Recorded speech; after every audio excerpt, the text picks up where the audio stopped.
pagi hari ini kita masih diberi kesempatan pertolongan dari Allah Subhanahu wa Ta'ala sehingga kita bisa melaksanakan sholat subuh berjamaah. Semoga dengan ibadah sholat subuh kita akan mendapatkan zimmatullah, perlindungan dari Allah Subhanahu wa Ta'ala, kecukupan dari Allah Subhanahu wa Ta'ala sebagaimana yang dijanjikan oleh Rasulullah Muhammad sallallahu alaihi wasallam, man shalla sholatas subhi fa huwa fi dhimmatillah. Siapa yang mau sholat subuh berjamaah, maka dia dalam lindungannya Allah, dia dalam naungannya Allah, dia dalam tanggungannya Allah. Insyaallah para jamaah sholat subuh kita, keluarga kita semua dalam lindungan Allah Subhanahu wa Ta'ala. Amin ya rabbal alamin. Bapak Ibu yang dimuliakan Allah, pagi hari ini saya akan berbicara terkait dengan kondisi kita, bahwa kita disuruh untuk bertahan hidup dengan meningkatkan imunitas karena kita masih dalam pandemi. Bagaimana rekomendasi Al-Quran supaya imunitas kita menjadi lebih baik dan kebal penyakit, insya Allah dengan jalan spiritual. Saya tidak akan berbicara tentang obat karena bukan wilayah saya. Mari kita baca surah Al-Anfal ayat 2, 3, 4, bahwa kita kalau pengen imunitas kita bagus, kekebalan tubuh kita bagus, ini ada korelasinya dengan keimanan kita. Siapa yang keimanannya meningkat, insya Allah imunitasnya juga meningkat. Siapa yang religiusitasnya bagus, insya Allah imunitasnya juga bagus. Ini tidak sembarang saya bicara, riset sudah banyak, silahkan baca, termasuk yang diteliti oleh Profesor Dr. Dadang Hawari almarhum, baru saja wafat juga di masa pandemi ini. Beliau seorang praktisi dokter yang meneliti pasiennya yang datang sering dan yang tidak datang sering, yang sering berobat dan yang jarang berobat. Diteliti hasilnya, yang jarang berobat itu yang orang Islam, dia taat dengan syariat. Yang sering berobat ternyata ditemukan penelitian itu dia kurang taat syariat. Gampangnya ngomong, orang wajib sholat 5 waktu, yang sering sakit ini sholatnya bolong-bolong. Tapi yang tadi yang dia itu imunitasnya bagus, diteliti oleh Prof. Dadang Hawari, dia sholatnya full, nah misalnya begitu, diteliti langsung oleh beliau. Nah, pagi hari ini mari kita baca surah Al-Anfal ayat 2 sampai 4 terkait dengan bagaimana meningkatkan keimanan kita, nanti kemudian kita sambung meningkatkan imunitas tubuh kita. A'udzubillahi minasyaitonir rajim. Bismillahirrahmanirrahim. Innamal mu'minuna alladzina idza dzukirallahu wajilat qulubuhum wa idza tuliyat 'alaihim ayatuhu zadatuhum imanan wa 'ala rabbihim yatawakkalun. Alladzina yuqimuna as-salata wa mimma razaqnahum yunfiqun. Ulaika humul mu'minuna haqqan lahum darajatun 'inda rabbihim wa maghfiratun wa rizqun karim. Bismillahirrahmanirrahim. Siapakah orang yang beriman? Satu, kata Al-Quran, idza dzukirallahu wajilat qulubuhum. Ketika Allah disebut, ketika zikrullah, maka hatinya bergetar, drodok, krono saking seneng. Yang kedua, wa idza tuliyat 'alaihim ayatu zadatuhum imana. Ketika dibacakan ayat Al-Quran, hatinya menjadi bertambah imannya. Wa 'ala rabbihim yatawakkalun, dan kepada Tuhan mereka bertawakal.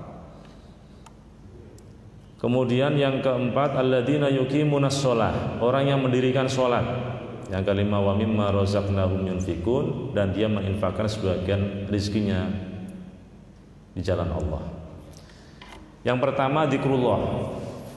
Jadi kalau ingin meningkatkan keimanan kita, mari kita tingkatkan zikir kita. Ya ayyuhalladzina amanu dzkurullaha dzikran katsira. Wahai orang-orang beriman, zikirlah kalian semua kepada Allah dengan zikir yang banyak. Nah, zikir ini macam-macam.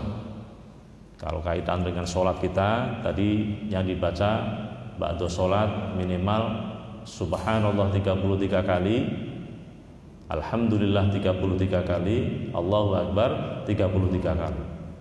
Itu ada ceritanya itu. Ada sahabat miskin, dia wadul kepada Rasulullah. Ya Rasul, jadi orang kaya itu enak. Nah, kenapa? Saya bisa sholat, orang kaya bisa sholat. Saya bisa puasa Ramadan, orang kaya bisa puasa Ramadan. Tapi giliran orang kaya bisa sedekah, saya tidak bisa sedekah. Orang kaya bisa haji, saya tidak bisa haji. Nah terus, mbok saya diberi amalan supaya saya itu punya pahala yang bisa seperti orang kaya dan bisa nyelip pahalanya orang kaya. Akhirnya sahabat yang miskin ini diberi amalan oleh Rasulullah. Nih, kamu kalau habis sholat baca tasbih 33 kali, tahmid 33 kali, takbir 33 kali. Ini kalau kamu amalkan, tidak ada orang yang bisa nyelip pahalamu kecuali dia melakukan. Wah, akhirnya dilakukan, dijalankan zikir dari Rasulullah ini. Kalau habis sholat biasanya lamcing, ngerti lamcing? Mak salam, mak pelencing, nah, langsung keluar. Ini dia zikir. Orang-orang kaya itu akhirnya juga melihat perubahannya. Loh, ini kok setelah sholat kok diam saja, ada yang dibaca. Akhirnya orang kaya ini tahu, oh ternyata dia kalau habis sholat baca tasbih, tahmid, takbir, tiru-tiru sisa. Ini orang miskin ini datang lagi ke Rasulullah. Ya Rasul, ini bagaimana nasib saya? Loh, ada apa? Saya sudah menjalankan zikirmu, ternyata orang-orang kaya juga ikut-ikutan. Oh, ini wong apik itu saya dipikir ke ganjaran. Nah, kalau kita kan enggak. Kalau lihat orang kaya itu yang dilihat apa ya? Mobilnya, mobilnya wis ganti meneh.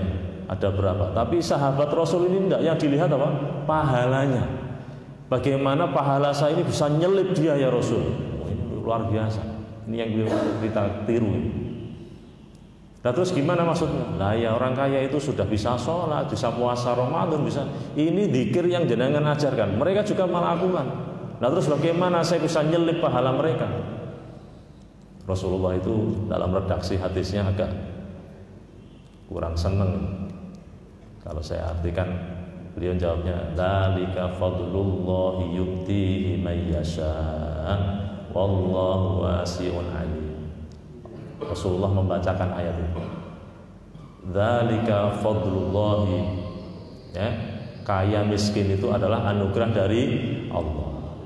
Jadi wong sugih karo ora itu ada campur tangannya Allah. Allahu yabsutur rizqa liman yasha'u wa yaqdir. Allah yang melapangkan rezeki seseorang dan Allah yang menyempitkannya. Maka jangan sombong. Jangan mengira bahwa kita bisa kaya karena usaha kita. Nah. Kalau Allah katakan besok ke kiri, besok kau miskin, banyak orang kaya jadi miskin. Banyak juga orang kaya jadi miskin, orang miskin jadi kaya.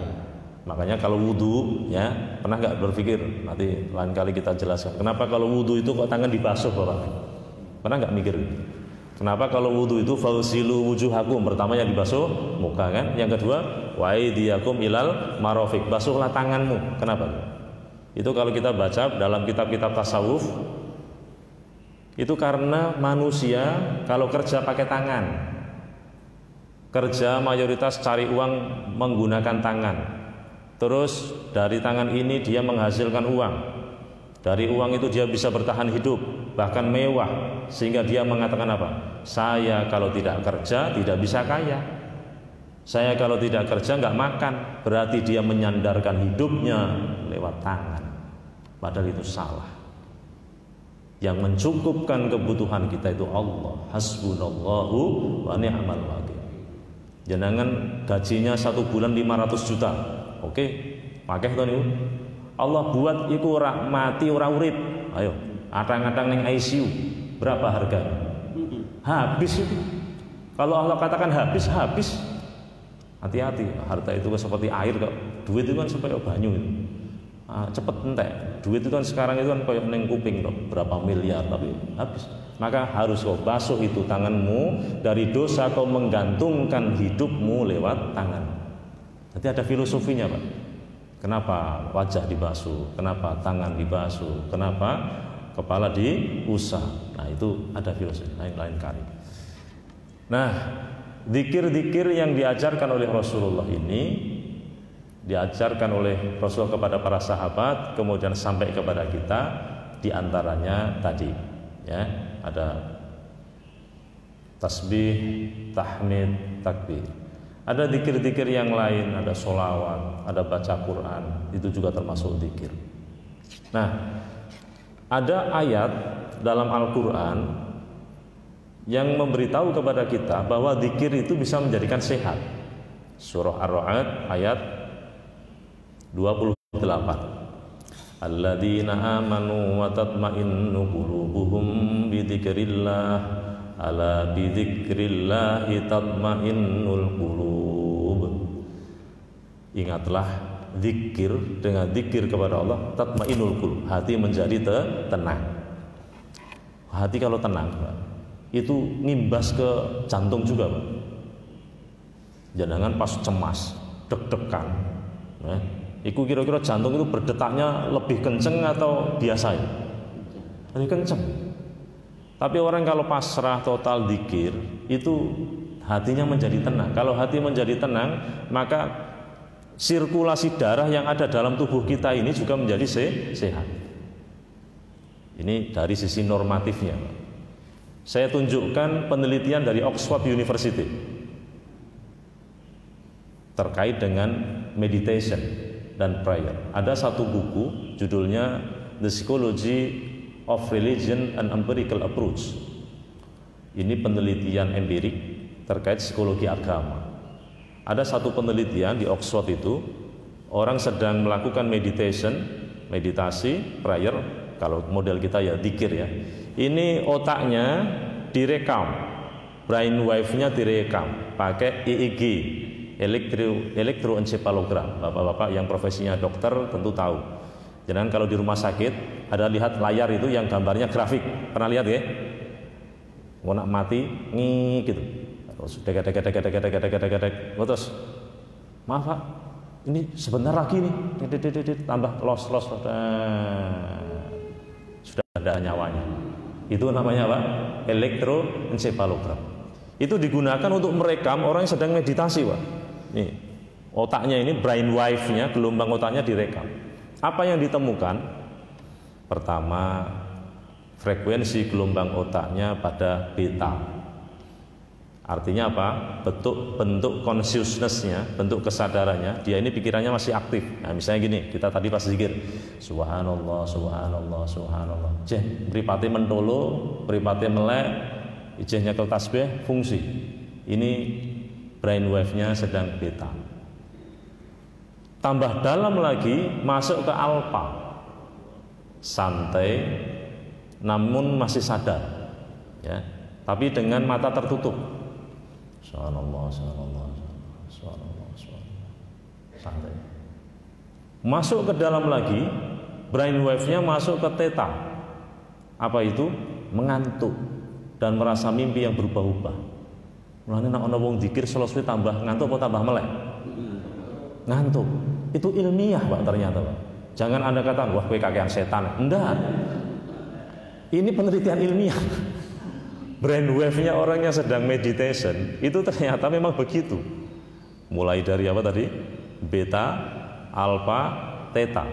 Itu ngantuk. Makanya zikir kok kesuwen. Afdhalu dzikri fa'lam annahu la ilaha illallah, la ilaha illallah. Ya. Tangan itu asalnya nyekel tasbih iso ucul. Tangan asalnya ning sendean iso medun, iso koyo wong setruk. Sirai ditawa-tawa kita biasanya kanan, kiri, karo mangap-mangap. Itu ternyata ilmiah, Pak.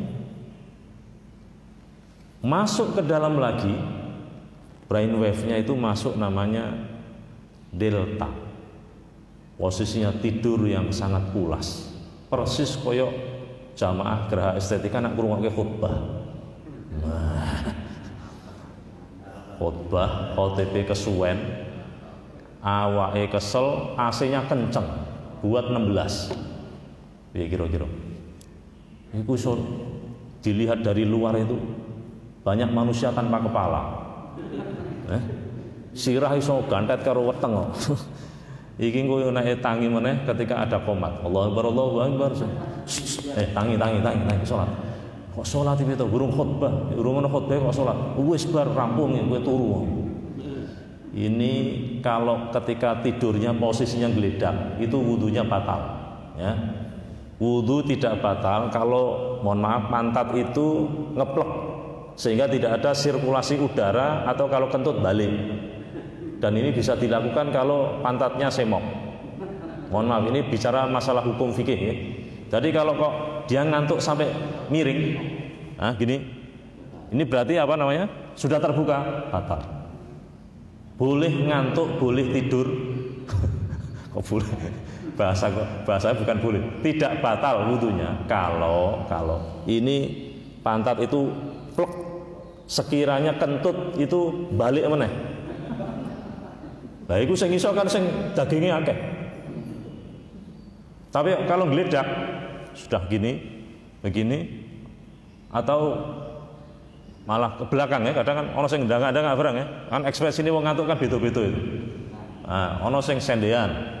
Sendean ya karo mangap-mangap no, sikile selonjorke. Itu juga bisa apa namanya? Bisa keluar kentutnya. Maka orang yang sedang mendengarkan khutbah model begitu, kalau dikomati harus wudu lagi. Karena apa? Wudunya batal. Nah, kembali kepada zikir tadi. Ternyata efeknya zikir luar biasa, Bapak Ibu. Orang kalau sedang tidur, yang dirasakan apa toh? Awake ora enak tidur. Habis tidur jenengan yang dirasakan apa? Fresh, ya, fresh, sehat.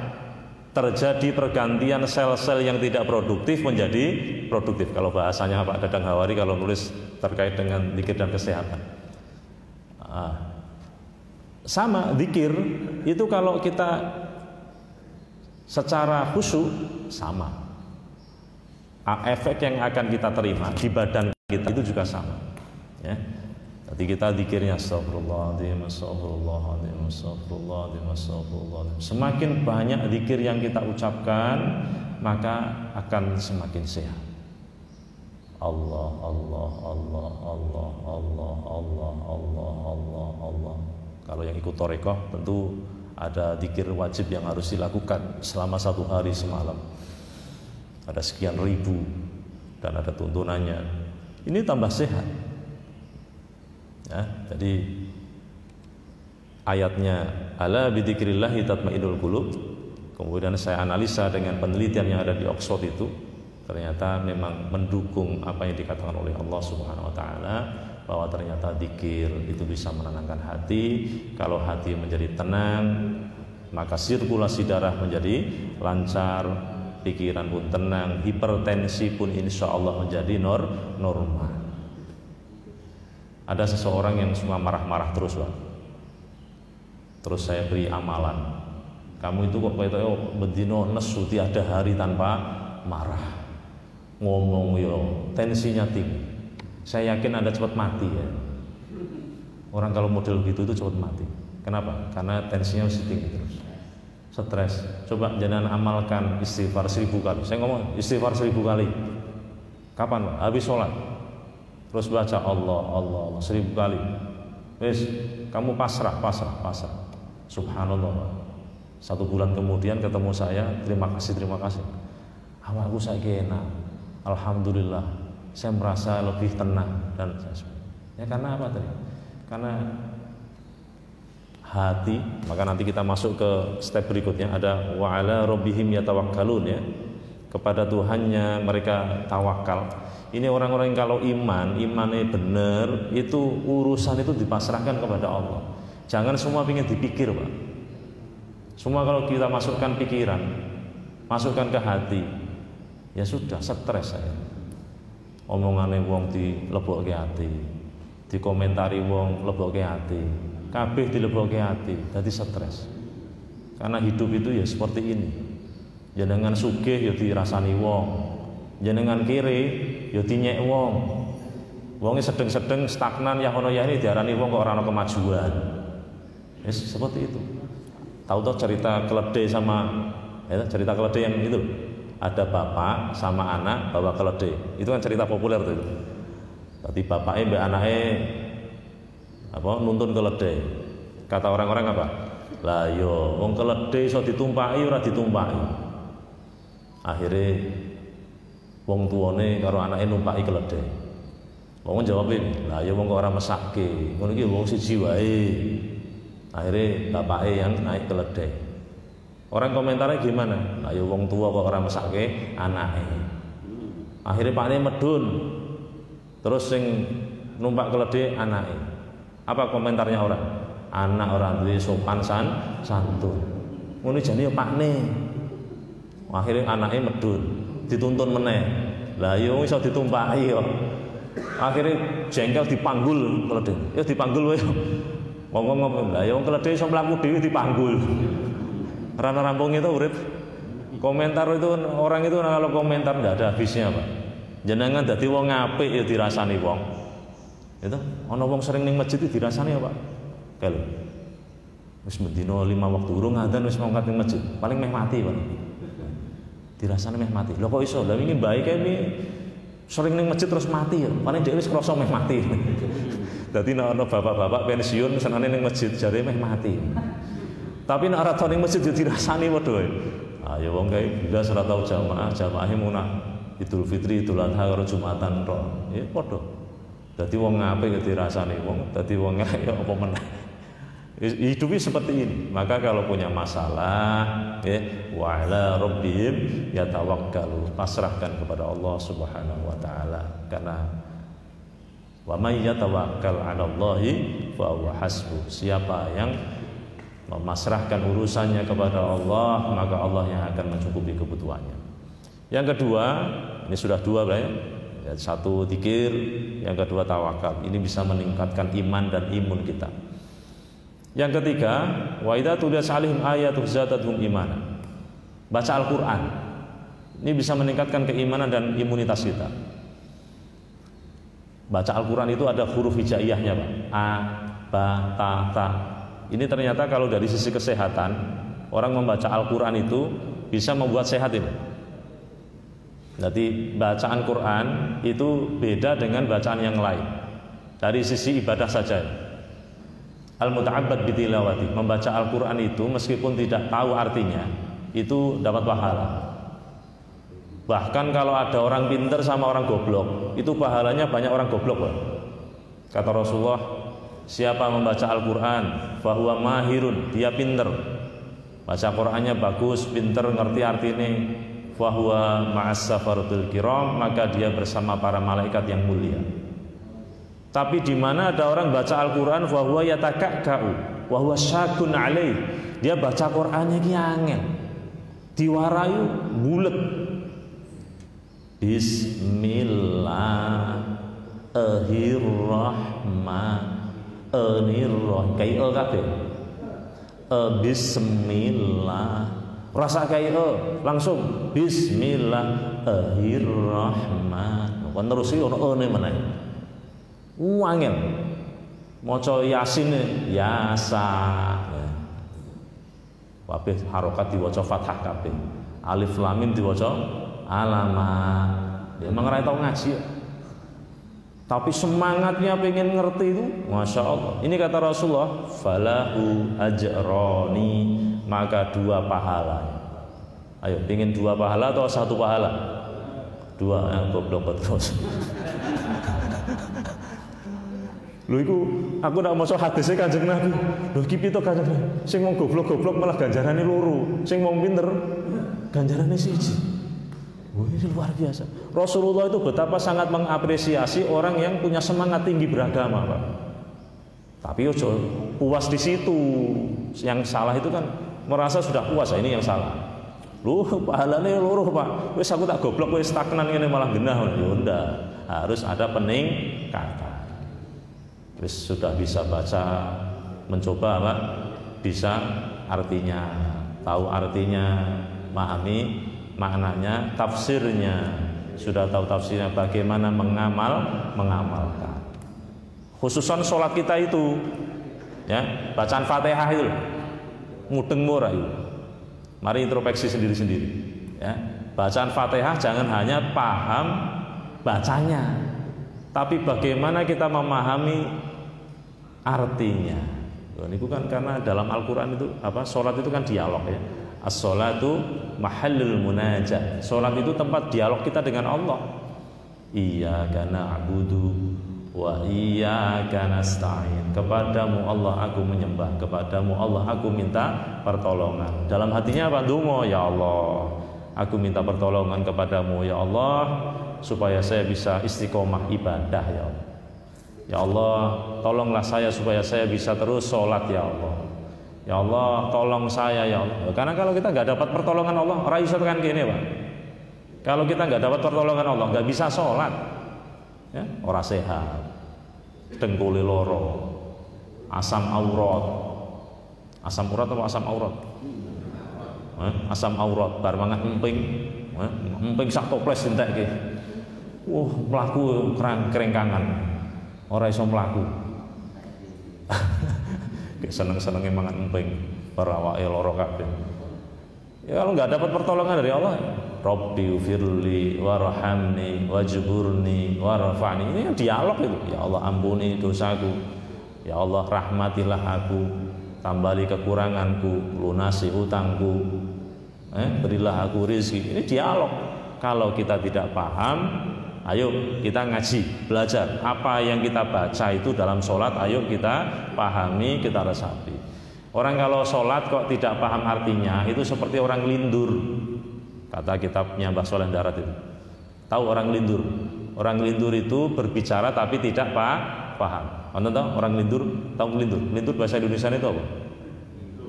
Mengigau. Nah, jadi tidur ngomong sendiri. Sholat bisa ngomong Fatihah tapi tidak paham artinya. Nah, itu sama dengan apa? Mengigau. Nah, ini maka perlu peningkatan cara kita beribadah. Iqra'ul Qur'an fa innahu ya'ti yaumal qiyamati syafi'ah. Bacalah Al-Qur'an karena Al-Qur'an itu besok di hari kiamat akan memberi syafaat. Ada satu surah besok akan menjelma sebuah makhluk, Pak. Namanya surah Al-Mulk. Tabarakalladzi biyadihil mulku wa huwa ala kulli syai'in qadir. Alladzi khalaqal mauta wal hayata liyabluwakum ayyukum ahsanu amala wa huwal azizul ghafur. Surah berapa? Juz berapa? 29. Ini kata Rasulullah. Besok di hari kiamat surah ini mencari orang. Ayo, mana ini? Dulu ketika hidup pernah membaca saya enggak? Dicari. Terus dia nanti dibela di hadapan Allah Subhanahu wa taala supaya dia nanti selamat dari siksanya Allah.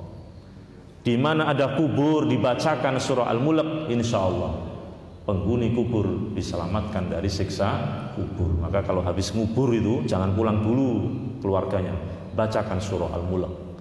Zamannya Rasulullah pernah ada sahabat membuat kemah, nggak tahu kalau di bawahnya itu ada kuburan. Datang kepada Rasulullah, ya Rasul, ini gimana Rasul? Kami kemarin buat perkemahan, kami nggak tahu kalau di bawahnya ada kuburannya. Nah, terus apa yang kau lakukan? Kami membaca surah Al-Mulk. Apa kata Rasulullah? Hiya al-mani'ah, hiya al-munjiyah. Surah Al-Mulk bisa mencegah penghuni kubur dan pembacanya dari siksa kubur. Surah Al-Mulk bisa menyelamatkan pembacanya dari siksa kubur. Nah, ini Quran begitu luar biasa. Ini baru satu surah, belum surah yang lain. Nah, besok kita ini kalau tambah tua Bapak Ibu, waman nu'ammirhu nunakkishu fil khalq. Siapa yang aku panjangkan umurnya, maka akan aku kembalikan kejadiannya seperti semula. Dulu ketika kita kecil nggak punya gigi, nanti kalau sudah tua giginya ngerompoli jatuh satu-satu, ompong.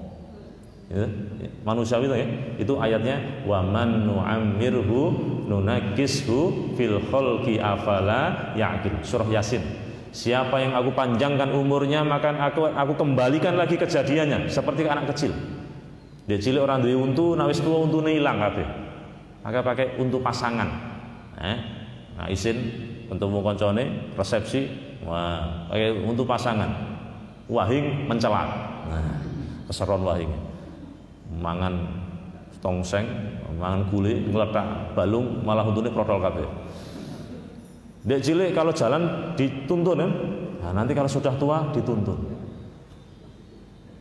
Kalau kecil, apalagi sifat anak kecil, ngompol, nak wis tua pempesan. Terus sebetulnya, nanti silakan dibuka surah Yasin. Wa man nu'ammirhu nunakkisu fil.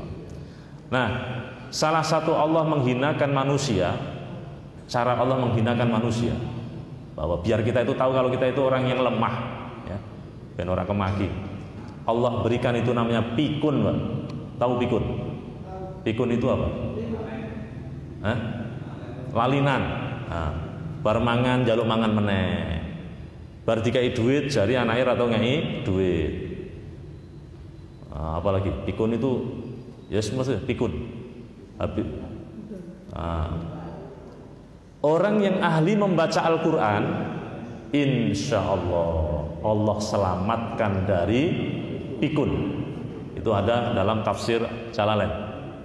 Orang yang istiqomah membaca Al-Quran, insya Allah Allah selamatkan dia dari penyakit pikun. Mbah saya itu umurnya 80 sekian. Ketika sehat itu 2 hari sampai 3 hari khatam. Terus sakitnya agak keras seminggu.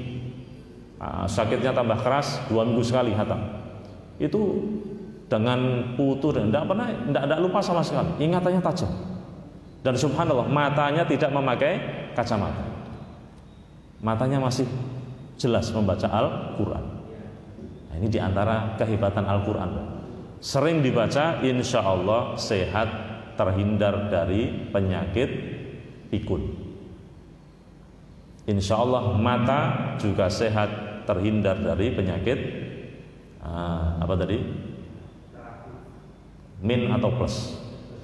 Nah, ada ayat Al-Quran, ini karena saya tadi janjinya kan imunitas, yang kalau kita baca menjadikan kita sehat. Nanti silahkan buka surah At-Taubah terakhir ya, 2 ayat Taubah terakhir itu fungsinya bisa digunakan untuk kesehatan panjang umur. Saya yang memberi ijazah saya semua umurnya di atas 70, bahkan ada yang 99. Mbah Yai Maimun Zubair itu umurnya 91 tahun juga mengamalkan ini. Nanti silakan dibuka akhir surah Taubah. Laqad ja'akum rasulun min anfusikum azizun 'alaihi ma 'anittum harisun 'alaikum bil mu'minina raufur rahim. Fa in tawallaw faqul hasbiyallahu la ilaha illahu 'alaihi tawakkaltu wa huwa rabbul 'arsyil 'adzim. Kalau bisa tambahi lagi surah Al-Ahzab ayat 56. Innallaha wa malaikatahu yusholluna 'alan nabi ya ayyuhalladzina amanu shollu 'alaihi wa sallimu taslima. Habis subuh 7 kali, habis duhur 7 kali, habis maghrib 7 kali. Ini ayat Al-Quran yang berfaedah untuk apa? Sehat panjang umur. Yang memberi ijazah saya ini umurnya lebih dari 70 semua. Bapak Ibu tentu kenal yang namanya Mbah Haji Asrori, kakek dermawan yang setiap hari Jumat keliling membawa nasi bungkus. Silahkan ketik di YouTube kakek dermawan sama Deddy Corbuzier. Dia diundang di acara hitam putih. Silahkan, itu orangnya. Itu sering ke rumah saya. Saya tanya, Mbah sekarang umurnya berapa? Umur saya Asmaul Husna. Wah, mantap kan? Berapa Mbah? 99. Resepnya apa Mbah Haji? Resepnya baca tadi apa? Akhir surah At-Taubah sama surah Al-Ahzab ayat 56. Yang kedua apa resepnya? Sedekah hari Jumat. Ya kalau hari Jumat itu sedekahnya minimal 200.000. Digunakan untuk apa? Beli nasi bungkus. Sekarang di masjid-masjid kan ikut-ikutan semua itu. Ada namanya nasi Jumat berkah. Saya kira di sini juga ada ya. Sekarang saya pantau setiap masjid ada semua. Nanti habis Jumatan, siapa yang mau sedekah monggo taruh nasi di situ, nanti dimakan oleh jamaah yang Jumatan, dibawa pulang atau dimakan di masjid. Di masjid kami juga berlimpah yang sedekah. Ya tanpa dikomando, mereka datang sendiri bawa terus bagi sama jamaah. Nah, ini silahkan diamalkan. Terakhir kita baca lagi. Di antara cara untuk meningkatkan iman dan imun kita, alladzina yuqimunas sholat ya. Perhatikan sholat kita, sholat 5 waktu, tambahi sholat sunnahnya, qobliyah ba'diyahnya. Insyaallah ini meningkatkan iman dan imun kita. Sampai sholat ini luar biasa ya. Kalau Allah ingin memberi sesuatu kepada Rasulullah mungkin cukup pakai ayat. Tapi urusan sholat Rasulullah di Isra dan Mi'rajkan. Ini spesial. Artinya apa? You semua urusan masalah selesaikan dengan sholat. Wasta'inu bis-sabri was-sholat. Mintalah pertolongan kepada Allah dengan sabar dan sholat. Jadi sholat tidak hanya sekedar menggugurkan kewajiban, tapi sholat sebagai sarana untuk mendapatkan pertolongan dari Allah Subhanahu Wa Taala. Pengen hujan, ada sholatnya, namanya sholat istisqa. Pengen hajatnya cepat terkabul, ada namanya sholat hajat. Pengen golek mantu, bapak-bapak sing sepuh-sepuh iki anake dilamar ana wong telu sing lamar. Siji sugih, siji ra patek sugih, siji kiri. Pilih ndi? Ojo langsung milih sugih, Pak. Disikharoi, karena belum tentu sugih itu saiki, Pak. Sugih itu saiki. Minta pertolongan, minta petunjuk dari Allah. Siji ngelamar go Fortuner, siji ngelamar go Avanza, siji nge-Grab. Pilih ndi? Istikharah. Mana yang Allah berikan petunjuk, itu yang akan mendapatkan keberkahan awal sampai akhir. Minta petunjuk sama Allah Subhanahu Wa Taala. Pengen apa? Maqaman mahmuda, mendapatkan derajat yang tinggi, salat tahajud. Wa minal laili fatahajjat bihi nafilatan laka asa ayyam'ataka rabbuka maqaman mahmuda. Pengen utangnya lunas. Wah, duwe utang ning bank 500 juta. Ora lunas-lunas. Nah, itu cara ben lunas instan bagaimana? Disolati jenazah. Langsung lunas. Perang ngandel. Mulane sing utange akeh miliaran ora lunas-lunas donga muga-muga ndang cepet. Wis salate jenazah lunas langsung. Sapa sing lunasi? Asuransi jiwa. Kan ngutang ning bank kan tanda tangan asuransi jiwa. Nak mati sing nyarutang asuransi jiwa. Ada tetangga itu utang 200 juta langsung mati. Malah seneng keluarganya. Alhamdulillah Pak mati. Soalnya rasa bayar. Sing bayar asuransi jiwa. Wa mimma razaqnahum yunfikun, dan infak di jalan Allah. Orang sedekah itu menjadikan orang imannya bertambah, imunnya bertambah. Rasulullah mengatakan apa? As-shadaqatu tadfa'ul bala. Sedekah bisa menolak bala. As-shadaqatu tudfi'u ghadab rabbi. Sedekah bisa memadamkan amarah Allah. Dawu mardhakum bisedekah. Sembuhkan orang-orang sakitmu dengan sedekah. Loro ora mari-mari. Sudah pijet, sudah dokter spesialis. Sapa kabeh ora sembuh-sembuh. Coba terapi sedekah, terapi infak. Karena dengan ini insya Allah Allah berikan kesembuhan. Itu ada di WA itu, dokter siapa itu kan viral itu. Dia cerita temennya itu dikabari mau operasi. Dia temennya itu kalau melihat jarum itu wedi. Nah, terus kalau operasi berapa? Habisnya 7 juta. Ya wis. Itu yang cerita dokter itu, neng videonya. Akhirnya orang ini keluar rumah, ambil uang 7 juta, disedekah gitu, golek wong kiri-kiri. Habis itu rongsen Pak, hilang itu Pak penyakitnya. Ini yang ngomong dokter loh. Nah kiai kan darani ngapusi. Dokter, ada videonya viral itu, yang dia ngomong tentang itu loh, harus happy itu loh. Nah, Subhanallah, ternyata memang sedekah ini luar biasa. Kenapa? Orang kalau sedekah itu bahagia, Pak. Kita itu kalau bisa memberi orang, itu ada perasaan happiness, rasa bahagia. Jadi anak nompo duit, karo iso ngei duit wong, itu seneng kira-kira. Kudune ngei, Pak. Al yadul ulya khairun min yadis sufla. Tangan di atas lebih baik daripada tangan di bawah. Yang memberi itu lebih baik daripada yang menerima. Tapi aja salah ngarteke hadis iki mau. Akhirnya nak salaman tangannya wong diwali. Loh, tanganku mbok untir ngopo? Loh, kata Rasul tangan di atas lebih baik daripada tangan di bawah. Loh, itu salah memahami. Maksudnya orang yang memberi lebih baik daripada yang menerima. Karena orang kalau memahami hadis itu kadang ada yang terlek. Ada di antara 7 golongan yang mendapatkan pertolongan dari Allah Subhanahu wa taala besok di hari kiamat adalah salah satunya orang yang meninfakkan tangan-tangannya. Tangan kanan infak, tangan kiri tidak terlihat. Jangan heran kalau ada orang nyemplung ke kotak, tangannya ini sing sisi mburi. Nah, ben tangannya disingkiri orang. Memang hadisnya ngono iku. Ekspresi orang memahami kan ada yang model tekstualis. Ya, jadi tangan yang kanan memberi, tangan kirinya di belakang. Karena memang hadisnya begitu. Padahal maksudnya orang ngono iku. Maksudnya jangan ada unsur pamernya, ya. Nah, wah iku gayane kan arep mlebokke kotak dompete wah ben wong ora weruh. Jebul iki yo 2000 lah ya Allah, lapon. Sing paling ngelu meneh gayane ngene jebul mak klutik malah metu suarane. Delalahi stainless, glodak 500 rupiah. Delalah bekas kerikan sisan, ambune balsem. Nah, dibuka takmir weng. Nah ini makanya cara memahaminya beda-beda. Sekali lagi sedekah bisa menimbulkan meningkatkan keimanan dan imunitas kita, insya Allah. Saya kira demikian. Ada yang mau bertanya? Kalau tidak kita tutup dengan doa. Halo? Ada? Ya? Cukup? Kita tutup dengan doa bersama Al-Fatihah.